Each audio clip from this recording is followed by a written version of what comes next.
Chronicles. 1 Chronicles chapter 11 from verse 16. 1 Chronicles chapter 11 from verse 16, and the Bible reads, David was then in the stronghold, and the garrison of the Philistines was then in Bethlehem. And David said with longing, "Oh, that someone would give me a drink of water from the well of Bethlehem, which is by the gate." So there were three. So the three broke through the camp of the Philistines, drew water from the well of Bethlehem, that was by the gate, and took it to David. I'll repeat again. David was in the stronghold, and the garrison of Philistines was then in Bethlehem. Utore vaFilistia ranga riri munzvimbo yeBethlehem. Nyangwe David anga ari mukutonga, but there was a place yanga yakabatwa nevaFilistia in Bethlehem. David ari mukutonga, he was in the stronghold, but the garrison, the soldiers, the Philistines were in charge. Kana kuti vanga vaita take over Bethlehem. David ari kutonga kumwe kweso, but pa Bethlehem pakagara masoja echiFilistia. Iye ndokubva ati, ndiri kunzwa nyota zvakanyanya, ndinoshuwira kunwa mvura yetsime reBethlehem. Samson Chirume, you're welcome. God bless you.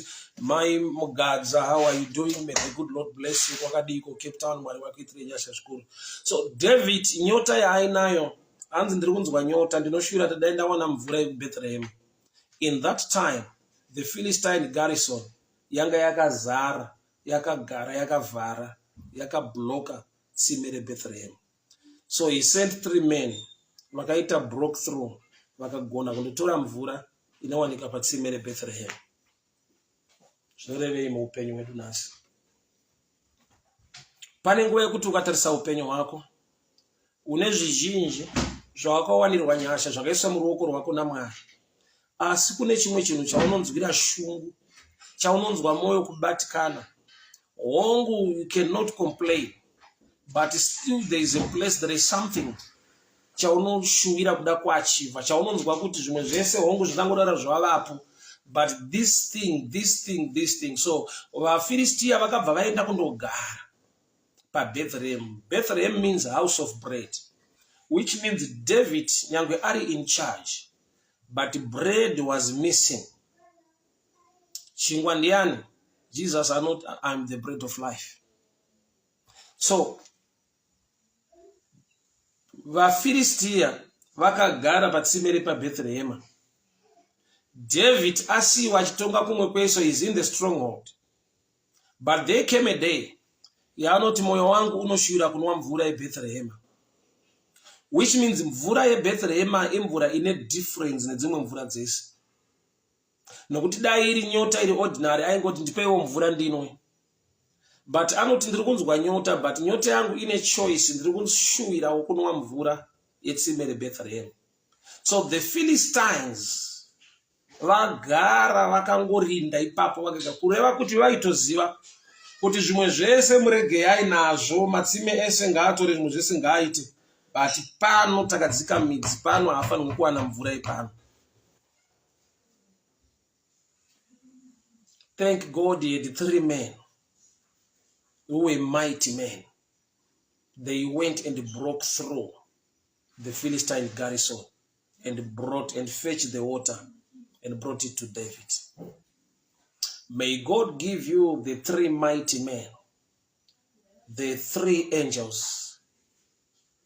Mwari ngaakupe vatumwa vatatu vanoenda munyika yemweya, vanoenda pese pakabatwa mari dzako kuti dziuye muupenyu hwako, vanoenda pese pakavharirwa utano hwako kuti nyama yako iporese usimbiswe, vanoenda pese pakavharirwa maopportunities ako. You need just 3 men to break through. Tinofara kuti Jesu wedu wakafa, but on the 3rd day he rose up paari kumuka aine victory, which means you need the revelation resurrection. Pese pakavharirwa mari yako, wakaipa unoziva kuti ndichakutendera kuita zvimwe zvese nekuwana zvimwe zvese izvi, but pano ndo panogadzwa madhimoni ekuti but paissue yemarriage ndo pandakabata. Joy yako uchiwana kubva kune zvimwe zvese, pane a certain issue yaunoziva kuti iyi wakaipa akagara pawanano yangu, wakaipa akagara pamari dzangu, wakaipa akagara pautano hwangu. Ndingangodaro ndichifara ndichicelebrate zvimwe zvese, but there is an issue yekuti ndikafunga nezvayo inondirwadza, inondichemedza. Zvimwe zvese zvandinoshuvira nekutsvaga ndakazviwana, but there is an issue yekuti pane madhimoni akagara pachinhu chandinoshuvira zvikuru. So David unoti, nyota ndinayo, matsime ndinawo, I'm in the stronghold, but I desire the waters of Bethlehem. Moyo wangu unoshuvira mvura dzeBethlehem. Which means arikuti I'm missing the best yechinhu chandinoshuvira zvakanyanya. Zvimwe zvese zvingangodaro zvapo, zvimwe zvese zvakandikomberedza, Mwari vakanditendera vakandiwanira nyasha in certain areas, but still there's something chakablokwa, chakabatwa nemweya yetsvina, chandoda kuti nhasi Mwari vandipo 3 mighty men who can break through, 3 mighty angels that can break through, 3 mighty men that he can connect to me to get this breakthrough. May God release a 3rd dimension blessing. Mwari ngaakupewo varume vatatu, 3 mighty men who can go and bring and fetch the water of Bethlehem. Zvaunoshuvira Mwari unozviziva. Mweya yetsvina yakasvika ikagara pazvinhu zvaunoshuvira, inonzi the best of your life, the real desire, the hunger in you. Unosvika pakuti zvimwe zvese zvinokufadza, zvinoitika zvakanaka, but panosara paine kabati kekuti asi in this area, in this dimension, something chakabata chikavhara nyaya. Father, in the mighty name of Jesus. Sir David Mwari akava nevarume veumhare vatatu vakaenda vakawana breakthrough. Father, this morning I pray for a 3rd dimension blessing. Vana venyu vapewo vatumwa vanoenda munyika dzemweya dzakavharwa, mabreakthrough nemabusiness nemaopportunities eupenyu hwavo. Mangwanani ano Baba, ndinotaura breakthrough in the mighty name of Jesus. Zvavanga vasingafungidzire kuti vangawana nekuda kwekuti kune vaFilistia vakagara ipapo. Muupenyu hwevana venyu Baba, kune madhimoni akagara pamari dzavo, kune madhimoni akagara pawanano dzavo, kune madhimoni akagara pautano hwavo, kune madhimoni akagara pamatenda, pamaopportunities aifanira kunge achiuya kuupenyu hwavo. Baba, ndiri kunamata kuti the Philistine garrison has no power. We paralyze every Philistine garrison against the way of Bethlehem. Mweya yese yakagara patsime reBethlehem kuti vana venyu vashayiwe the best. Father, in the mighty name of Jesus, every Philistine garrison guarding and standing against the people of Israel in Bethlehem, I paralyze it this morning. Every demonic garrison preventing your people to enjoy the greater blessing you've offered them. Father, in the mighty name of Jesus. VaFilistia vese vakagara patsime reupenyu hwake, vaFilistia vakagara pamari dzake, vaFilistia vakagara pamuchato wake, vaFilistia vakagara pautano hwake. Baba, ndinonamata mangwanani ano nezita raJesu, nezita raJesu, nezita raJesu. Sir David wamakapa varume vatatu vakaenda vakadzoka vaine breakthrough. Father, this morning we pray for a breakthrough. Baba, I paralyzed every Philistine garrison standing against your children. I paralyze every Philistine garrison standing against your people. Baba, mweya china yakagara sevaFilistia patsime reBethlehem nemumwe nemumwe ari pano. Baba, zvavanotsvaka vanenge nezvavanoshuvira munozviziva, nokuti muri Mwari unonzvera moyo. Baba, nyota yavainayo vana venyu munoiziva kuti haingapere nemamwe matsime asi kusvika vawana mutsime reBethlehem. Father, in the mighty name of Jesus. Father, in the mighty name of Jesus. Dinotaura breakthrough. I break through the Philistine garrison this morning. I break through the Philistine garrison this morning. I break through the Philistine army this morning. I break through the Philistine garrison this morning. In the name that is above every name. In the mighty name of Jesus, every Philistine garrison be broken. Be broken. Be broken. Be broken. Be broken. Baba ndinotaura breakthrough muhupenyu vana venyu. Zvavanoshuwira zvavanotsvaka Mwari. Ndataura nyasha nekugoneswa nemi. Every Philistine garrison guiding against your people, every Philistine garrison vakagara Mwari pamusoro petsime rinoshuwirwa nevana venyu, ndinotaura muzita raJesu Kristu weNazareta, by the reason of the blood that was shed at Calvary, in the mighty name of Jesus Christ of Nazareth. Mvura ngaichereke Mwari, mvura ngaiwanike Baba, mari yoyo ngaibatike, utano ngauwanike Mwari, nyasha dzenyu ngadzivarwire vana venyu. Ndinotaura vaFilistia vakagara patsime reupenyu hwake, kuti we are sending 3 mighty men, the power in the name of Jesus.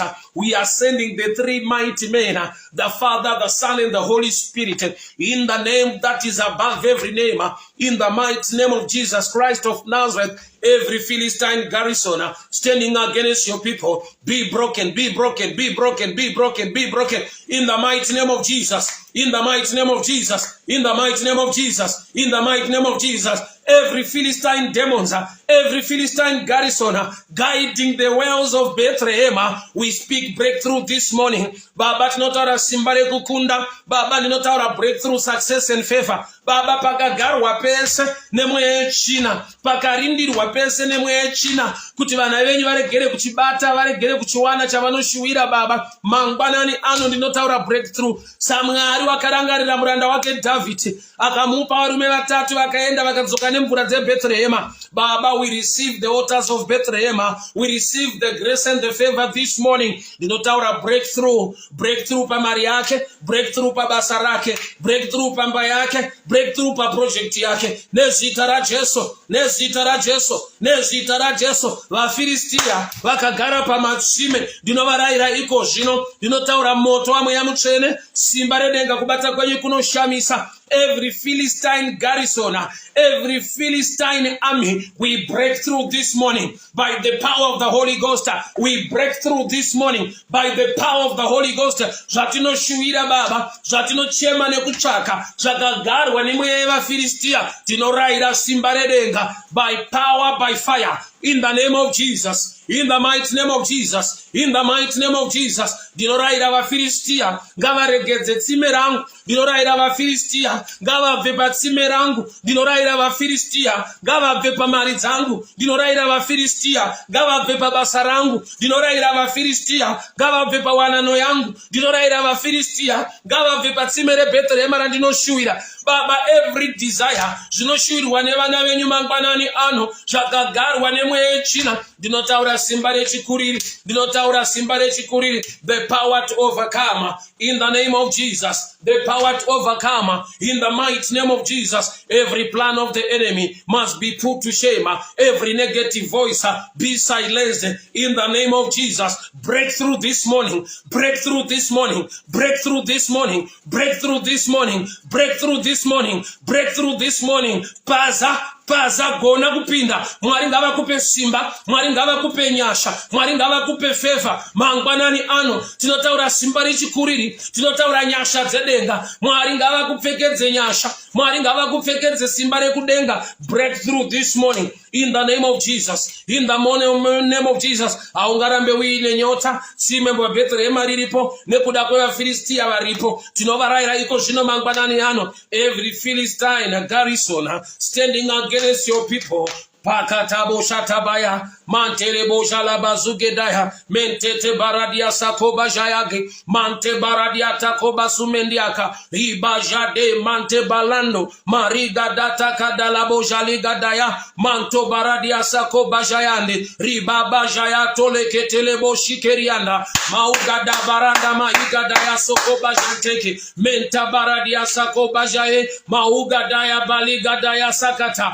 retetelebo shi boshata kobashia mande mante baradiata kabojaliga basaya menta barando roboshiata tetera kosa mante baradia gagabajayando ribaza dege menta balado kobajiaga mautataria mandele ketebo mente teleboshiata talakosa mareba de kante baladiaga menta tabaradia salekete baliga dakosa mautataria mandele boshiatata menta barasola boshiata kobajayande miketa baladiata kobasumeria kamando makanaka kudzwai baba makanaka wongwai Jesu namatwai remekedzwai mutsvene nokuti munotida nekutirwira munotichengeta nekutigonesa bhiri rerukudzo zvive kwamuri wenyasha wakatendeka wakarurama Mwari wamasimba ose takupai bhiri nekukuremekedzai mangwanani ano ndinorayira vaFiristia vose vakagara pamuchato vaFiristia vose vakagara paproject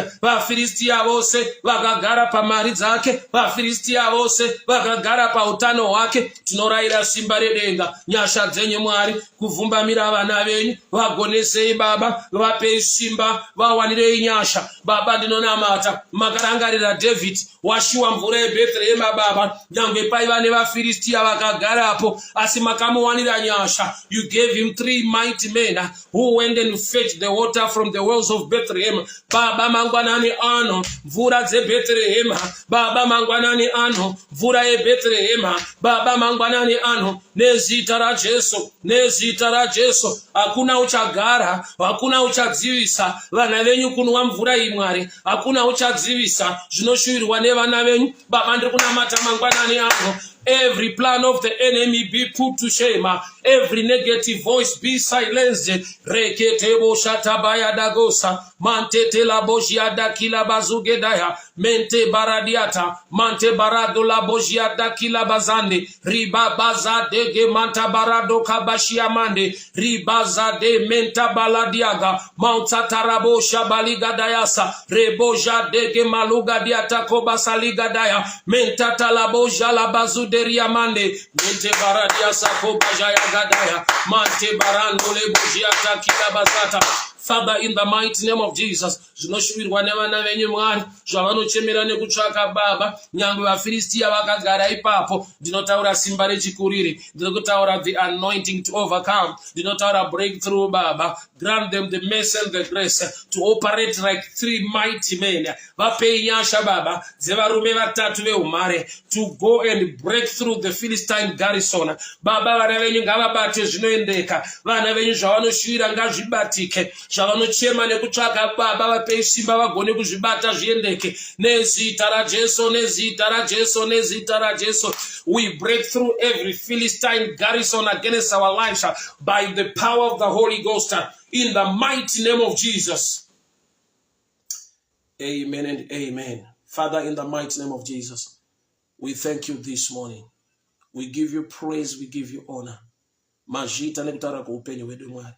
Nokuti imi kana shoko renyu raburuka baba aridzokere kwamuri risina kudzadzikisa chamaritumira. Ndakutendai neupenyu hwana venyu hwamavandudza mangwanani ano.